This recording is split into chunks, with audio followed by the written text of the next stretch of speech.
let's finish up. To summarize, when we're looking at examples such as the Stanford prison experiment, it's important that we understand what is human nature. Humans don't change very often.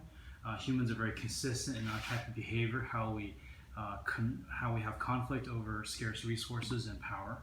And so if we then apply that to our society today, when you have a part of the population which is authorized to use force to control another portion of the population, even though, in this case, members of the government, the police, the military, whatever, legislators, even though they may be normal, fine people with good intentions, the sheer relationship between those who have power and those who do not have power causes for injustice and corruption and prisoner abuse and genocide and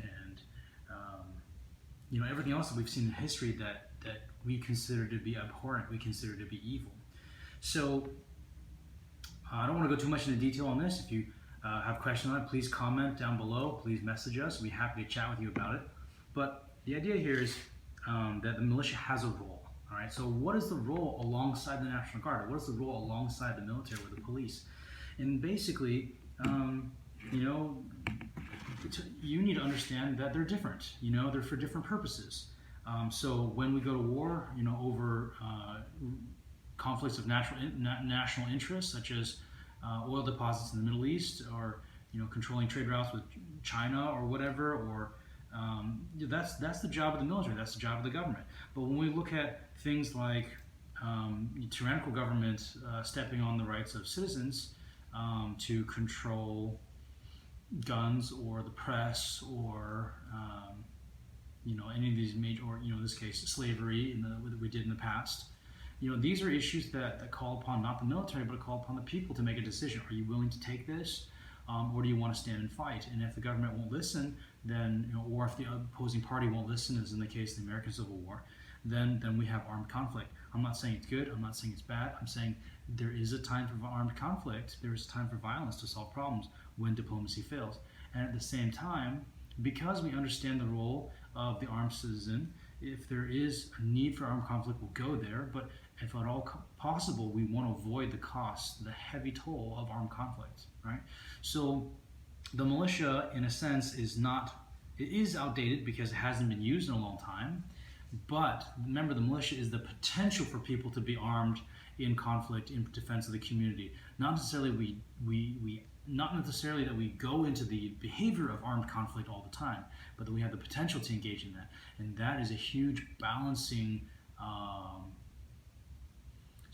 influence, a huge stabilizing influence upon the country, right? So, for example, what is a right? If we look at the rights to press, or freedom of the press, or freedom of congregation, if somebody in this country was to say, we should stop having churches, and churches should go, the government should take an end to churches because churches lead to extremism. Let's just make a hypothetical argument here.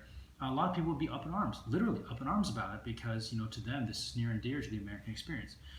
Immigrants came to the United States, or North America at the time, to the New World, in order to achieve that. So those same people, the descendants of those people, 100 years later, founded the country with the idea to have this ability to own firearms, ability to own weapons. Why? To hold the government back, to hold the government at bay, to limit the powers of the government. And so, not to say I agree, not to say I disagree, but that is history. And if you don't have an understanding of that, then you don't understand the point of the militia.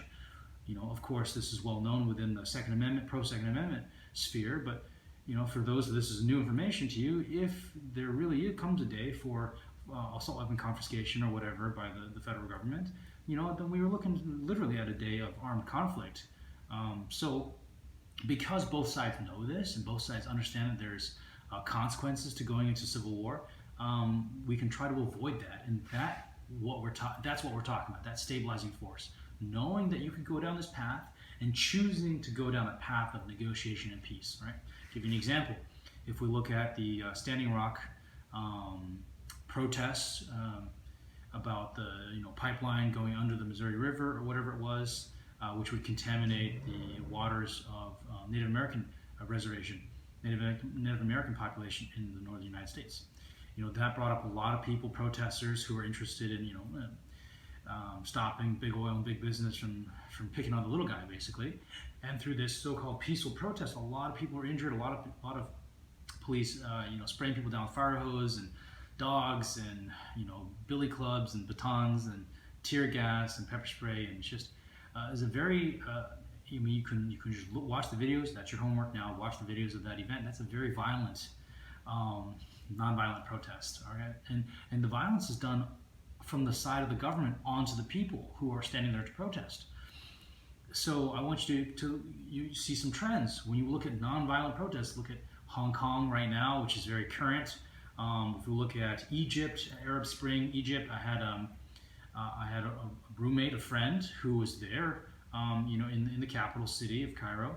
One of the times when the police fired upon the protesters, and there was a bomb, an explosive, a grenade of some sort that exploded over his head, and he was very concussed and he lost his hearing because of that. And then when he kind of came to his senses and he was looking for his friend had been shot. And so my friend grabbed, his friend Aboud, my friend Aboud, grabbed his friend and carried him on his back and went back to his vehicle. And so, my friend was a dentist in Egypt, and he happened to, I guess he was authorized to have anesthesia. So he knew from his dental training that if he gave anesthesia to that man, his friend, that it would, lower his blood pressure and slow down the bleeding. And so in that way, he was able to slow down the bleeding from this.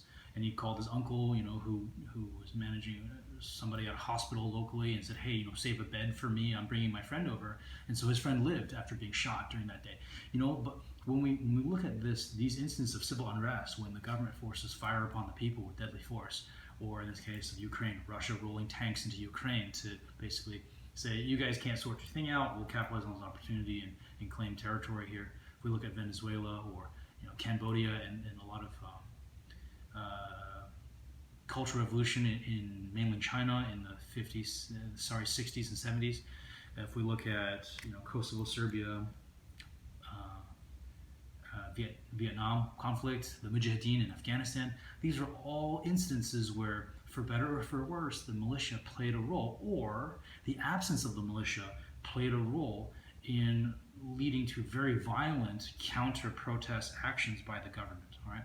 So, anyways, I'm done talking your ear off. So, you guys have been good to ask these questions. Hopefully, you join me in the discussion. Hopefully, the discussion is of value to you. A lot of times we don't get into these details in classes because we don't have the time for it. But now, if you're interested in exploring these discussions, these topics, comment below.